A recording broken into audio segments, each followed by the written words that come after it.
दोस्तों अस्सलाम वालेकुम। अॼु जी अपडेट में तव्हां सभिनी पहिरीं प्यारनि खे ख़ुशि आमदीद। अॼु जी अपडेट आहे सोप सीरियल पापनगर ते। जी हाँ दोस्तों, वीरन जी बस्ती ड्रामो ख़त्म थी वियो, हाणे बचो आहे सिर्फ़ु पापनगर। छा पापनगर खां पोइ को मतिलबु ॿियो ड्रामो अहिड़ो केटीन वारा स्टार्ट करण वारा आहिनि? वीरन जी बस्ती जे लाइ इंतज़ार में हुया त जीअं हीउ ड्रामो ख़त्म थिए वीरन जी बस्ती, त उन जे मुक़ाबले में असां को केटीन वारा सोच में हुया त को ॿियो ड्रामो जेको आहे लॉन्च कयूं। छा मूसा जो को ड्रामो अची रहियो आहे या को ॿियो? ऐं पापनगर जी अचण वारी एपिसोड जी बि कहाणी तव्हांखे ॿुधाईंदासीं हिन नंढड़े वीडियो में। अॼु हिकु ज़बरदस्त अपडेट आंदी आहे दोस्तों। अॼु शुरू खां वठी वीडियो जे आख़िर ताईं हर हिकु सेकेंड में तव्हांखे नई नई अपडेट्स मिलंदी। हिन वीडियो खे किथे बि स्किप ऐं मिस न कंदा, तव्हांखां का अपडेट मिस न थिए। छो त वीरन जी बस्ती ड्रामे खां पोइ तव्हांखे को ख़ासि ड्रामो मतिलबु नज़र नथो अचे। उहा अपडेट असां तव्हांखे ॿुधाईंदासीं जंहिंजो तव्हांखे पको मतिलबु इंतज़ारु करिणो पवे या न करिणो पवे। हलूं था अपडेट जी तरफ़। सभिनी दोस्तनि खे अर्ज़ु आहे त उदासी टेक यूट्यूब चैनल खे ज़रूरु सब्सक्राइब करे छॾींदा। हिन ते तव्हांखे सिंधी शोबे जे हवाले सां हर अपडेट मिलंदी रहंदी। पापनगर जो पहिरियों कुझु तव्हांखे मां कुझु मतिलबु ॿुधाए वठां, रिव्यू करे वठां, पोइ ॿिनि ड्रामे जी तरफ़ हलूं था। पापनगर में दोस्तों तव्हां ॾिसी रहिया आहियो त हीउ कमु थी रहियो आहे जेको बलाज ख़ान ज़ुल्म जी इंतिहा करण वारो आहे। हाणे पंहिंजे भाइटे ते बि ज़ुल्म कंदो, भाॼाई ते भाउ खे उहे क़ैद करे वेठो आहे। ऐं होॾां वरी जेको आहे सिकंदर वारनि सां बि हाणे बलाज ख़ान घटि कान करण वारो आहे।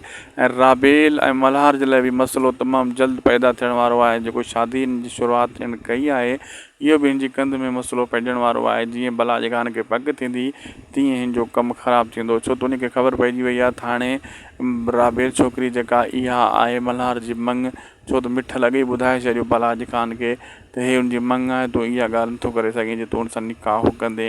हाणे अॻिते इन्हनि जो ज़बरदस्त सीन अचण वारा आहिनि। ऐं हलूं था ॿिनि ड्रामे जी तरफ़। दोस्तों फ़िलहालु त केटिन वारनि जो को अहिड़ो ख़ासि ड्रामो लॉन्च न थियण वारो आहे, लेकिन इन खे टाइम लॻंदो। केटिन वारनि जो ॿियो ड्रामो अचिणो आहे हिकिड़ो, मुंहिंजो नालो फ़िलहालु असां अनाउंस नथा करे सघूं। ऐं बाक़ी जेको पंहिंजा वरी ड्रामो आहे उन जी अॻु तफ़सील सां वीडियो अॼु अचणी आहे, उहा तव्हांखे मिली वेंदी तमामु जल्द मुंहिंजे मेन यूट्यूब चैनल ते। पर थोरी हेडलाइंस मां तव्हांखे ॿुधाए छॾियां त पंहिंजा वरी ड्रामे जी लोकेशन चेंज थी चुकी आहे। पंहिंजा वरी ड्रामो दादू में शूट थी रहियो आहे, उनजो डायरेक्टर बि चेंज थी चुको आहे। उनजो डायरेक्टर असगर चौधरी साहिबु आहे।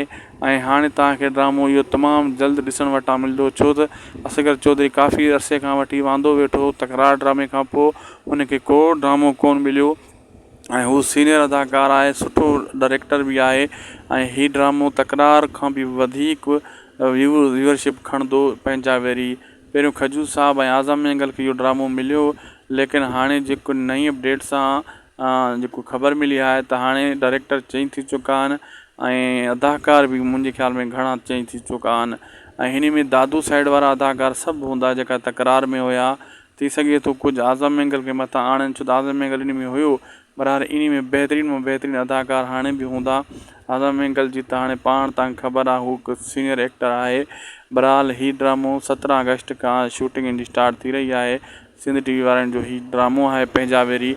पहिरियों उस्ताद मोहम्मद में शूट थियणो हो, लेकिन हाणे चेंज थी चुको आहे। कल्ह ई मां तव्हांखे ॿुधायो डायरेक्टर चेंज थी चुको आहे।